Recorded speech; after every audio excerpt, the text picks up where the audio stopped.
The Philippine Army, PA, has taken a significant step towards bolstering the country's air defense by announcing plans to acquire an impressive short-range air defense system, Shorad.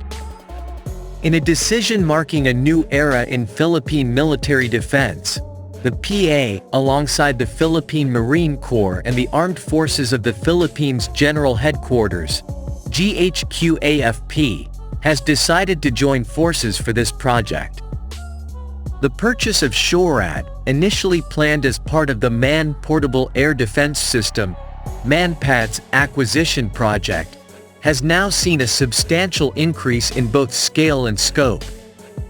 With approval from Defense Secretary Gilberto Teodoro, the project has been clarified in terms of specifications and objectives. The quantity of systems required and the allocated budget have been significantly raised, indicating the Philippines' commitment to enhancing their air defense capabilities comprehensively.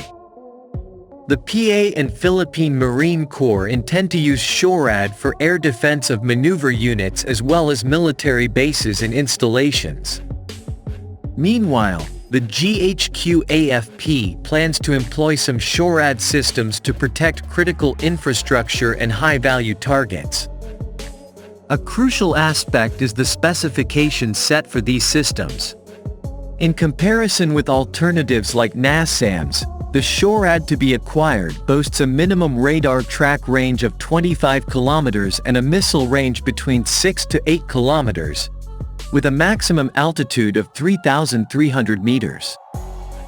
This signifies the Philippines' prioritization of systems that align with their operational needs and budgetary constraints.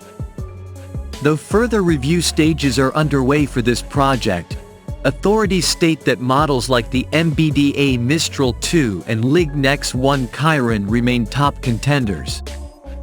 However, specifications are being revised to account for capabilities for surface-to-surface engagements, indicating the project's evolution to meet increasingly complex needs. With these developments, the Philippine Army's and its military partners' steps in facing regional security challenges further affirm the Philippines' position as a key player in Southeast Asian regional defense. The Philippine Army and Philippine Marine Corps intend to use the Shorads for the air defense of maneuver units as well as bases and installations. Meanwhile, the GHQ-AFP intends to have some of the Shorads for air defense of critical infrastructure and high-level targets. Contrary to other posts regarding the Philippine Army's requirement for the short-range air defense, Shorad, system considering the likes of the Norwegian National Advanced Surface-to-Air Missile System, NASAMS, the requirements have not changed since we first discussed this a few years ago. It says the minimum radar track range is 25 kilometers and the missile range is between 6 and 8 kilometers with a ceiling of 3,300 meters. In comparison, the NASAMS has a radar track range of 120 kilometers, a missile range of between 30 kilometers for NASAMS 2 and 50 kilometers for NASAMS 3, and a ceiling of 21 kilometers for NASAMS 2 and 35 kilometers for NASAMS 3.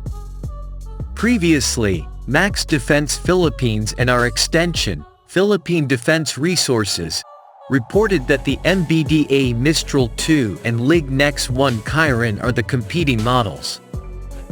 And based on our queries with sources familiar with the project, the two models remain the most likely candidates, although they are not closing the doors on other models, and the specifications are apparently being revised to also include capacity for surface-to-surface engagements.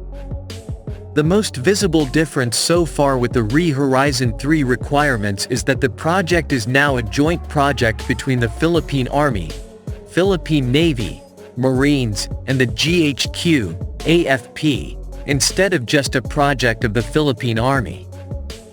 The number of batteries required has increased from 2 to far more than that, to provide the three proponents with sufficient numbers for their own air defense requirements.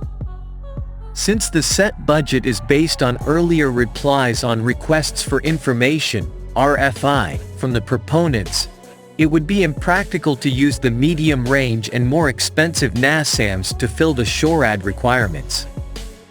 At the moment, we are still determining the full extent of the project under the Horizon 3 phase. And for now, our extension Philippine Defense Resource will stick to the original resource page for the MANPADS acquisition project of the Philippine Army until we get information to revise or replace it with a new resource page. Stay tuned for further updates on this project, which will mark a significant milestone in the development of the Philippine military defense moving forward.